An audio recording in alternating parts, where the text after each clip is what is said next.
Assalamualaikum warahmatullahi wabarakatuh. Apa kabar semua? Semoga kita selalu sehat walafiat.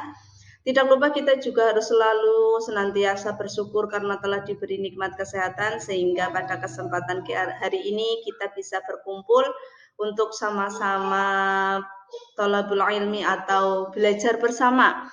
Pada kesempatan hari ini kita akan membahas materi bab 4 yaitu adab dalam berpakaian, berhias, perjalanan, bertamu, dan menerima tamu.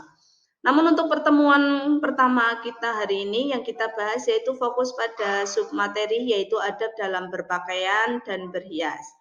Tujuan pembelajaran kali ini yaitu yang pertama, siswa mampu menganalisis adab dalam berpakaian dan berhias yang sesuai dengan ajaran Islam.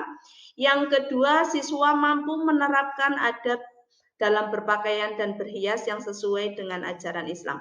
Sementara indikator pencapaian yaitu yang pertama, menganalisis tentang adab dan manfaat mempelajari adab dalam berpakaian dan berhias. Yang kedua yaitu membiasakan adab dalam berpakaian dan berhias yang sesuai dengan tuntunan ajaran Islam.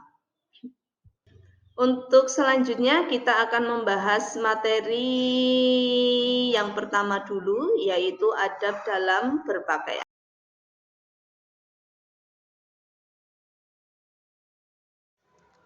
Untuk materi yang pertama kita bahas yaitu adab dalam berpakaian. Di dalam adab berpakaian ini kita akan membahas yang pertama yaitu fungsi pakaian, yang kedua syarat dalam memilih pakaian bagi muslimah, dan yang ketiga yaitu cara-cara atau tata cara dalam membiasakan adab dalam berpakaian. Fungsi pakaian yang pertama yaitu sebagai penutup aurat, sebagaimana kita tahu atau kita pelajari dalam fikih, batas aurat bagi perempuan dan laki-laki. Yang kedua yaitu sebagai perhiasan, bisa juga dikatakan bahwa pakaian itu untuk memperindah atau mempercantik pemakainya. Yang ketiga yaitu melindungi pemakainya dari bencana, dan yang keempat yaitu sebagai petunjuk identitas, atau bisa juga kita katakan bahwa pakaian ini sebagai bentuk ketaatan kita terhadap Allah Subhanahu wa taala.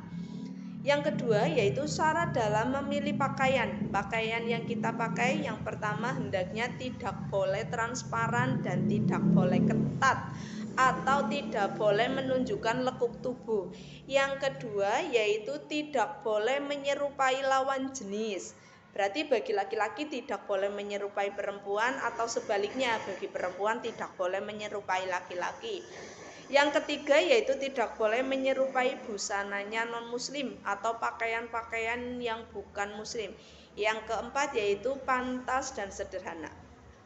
Sementara dalam membiasakan adab berpakaian, beberapa hal yang perlu diperhatikan yaitu yang pertama, kita disunahkan untuk memakai pakaian yang bersih, rapi, pantas, dan serasi. Yang kedua yaitu pakaian yang kita pakai tidak boleh menunjukkan kekayaan atau menonjolkan kekayaan dan kemewahan atau ketenaran. Yang keempat yaitu tidak boleh menggunakan pakaian yang mengandung simbol atau gambar yang ada unsur syaraknya atau unsur-unsur sataniknya. Dan yang terakhir yaitu kita disunahkan untuk membaca doa dalam berpakaian.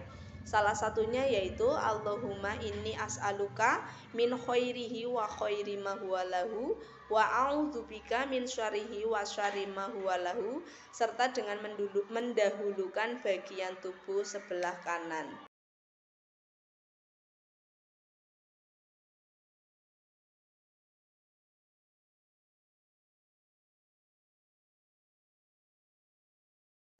Untuk materi yang kedua yaitu adab yang baik dalam berhias.